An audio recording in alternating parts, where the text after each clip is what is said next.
Satyoday media में आप सभी का स्वागत है। मैं आपके साथ साक्षी गुप्ता।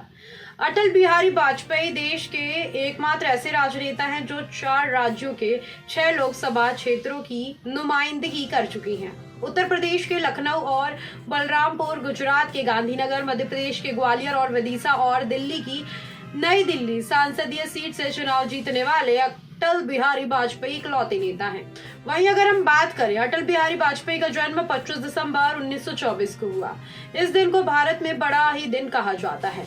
वाजपेयी 1942 में राजनीति में उस समय आए जब भारत छोड़ो आंदोलन के दौरान उनके भाई 23 दिनों के लिए जेल गए। 1951 में आरएसएस के सहयोग से भारतीय जनसंघ पार्टी का गठन हुआ तो श्यामा प्रसाद मुखर्जी जैसे नेताओं के साथ अटल बिहारी वाजपेयी की अहम भूमिका रही। साल 1952 में अटल बिहारी वाजपेयी पहली बार लखनऊ लोकसभा सीट से चुनाव लड़े, पर वो सफलता उन्हें नहीं मिली। यह उत्तर प्रदेश की एक ऐसी लोकसभा सीट पर उपचुनाव पर उतरे थे जहां उन्हें हार का सामना करना पड़ा था। अटल बिहारी वाजपेयी पहली बार सफलता उनको 1957 में मिली। 1957 में जनसंघ ने उन्हें 3 लोकसभा सीटें लखनऊ, मथुरा, बलरामपुर से चुनावी मैदान में उतारा। लखनऊ में वो चुनाव हार गए, मथुरा में उनकी जमानत जब्त हो गई, लेकिन बलरामपुर संसदीय सीट से वो चुनाव जीतकर लोकसभा में पहुंचे। वही बात करें वाजपेयी के असाधारण व्यक्तित्व को देखकर उस समय के वर्तमान प्रधानमंत्री पंडित जवाहरलाल नेहरू ने कहा था कि आने वाले दिनों में ये व्यक्ति जरूर प्रधानमंत्री बनेगा।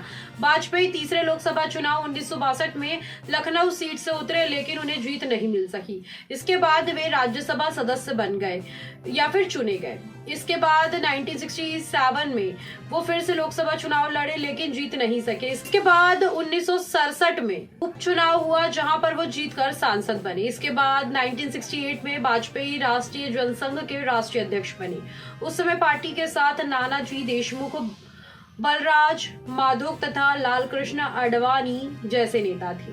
1971 में 5वें लोकसभा चुनाव में अटल बिहारी वाजपेयी मध्य प्रदेश के ग्वालियर संसदीय सीट से उतरे और जीतकर सांसद बने या फिर संसद पहुंचे।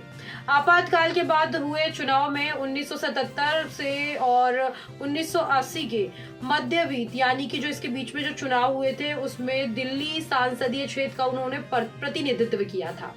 वहीं 1984 में अटल बिहारी वाजपेयी ने मध्य प्रदेश के ग्वालियर से लोकसभा चुनाव का पर्चा दाखिल कर दिया और उनके खिलाफ अचानक कांग्रेस ने माधवराव सिंधिया को खड़ा कर दिया, जबकि माधवराव गुना संसदीय क्षेत्र से चुनकर आते थे। सिंधिया से वाजपेयी पौने 2 लाख वोटों से हार गए। बता दें कि अटल बिहारी वाजपेयी ने एक बार जिक्र भी किया था कि उन्होंने स्वयं संसद के गलियारे में माधवराव से पूछा था कि वे ग्वालियर से तो चुनाव नहीं लड़ेंगे।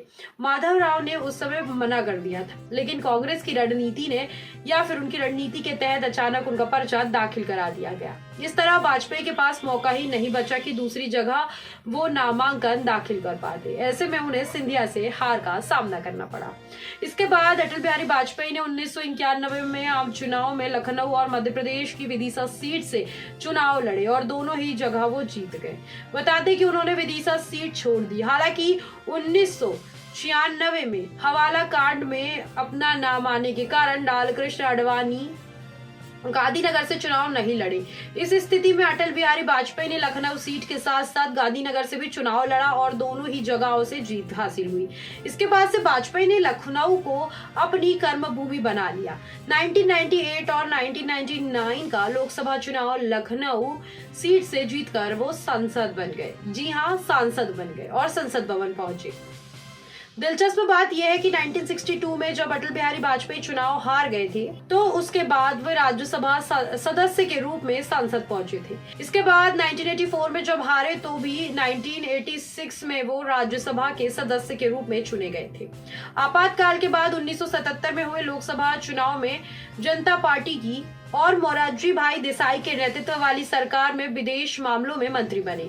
विदेश मंत्री बनने के बाद वाजपेयी पहले ऐसे नेता बने जिन्होंने संयुक्त राष्ट्र महासंघ को हिंदी भाषा में संबोधित किया। बात तो आपको पता है कि आपातकाल के बाद फिर से इंदिरा सरकार आ गई थी, लेकिन आज के हमारे वीडियो का मेन मोटिव यही था कि अटल जी की पूरी छोटी सी राजनीति जर्नी बताने का, कि उनको कितनी असफलताएं हुई। वो ऐसा नहीं है कि एक भी हर बार चुनाव जीत गए, वो इतने महान व्यक्तित्व वाले व्यक्ति थे, तब भी उन्होंने कई बार उन्हें हार मिली। तो उनसे हमें ये सीख लेनी चाहिए, जीवन में कितनी भी हार हो हमें हमेशा प्रयास करते रहना चाहिए।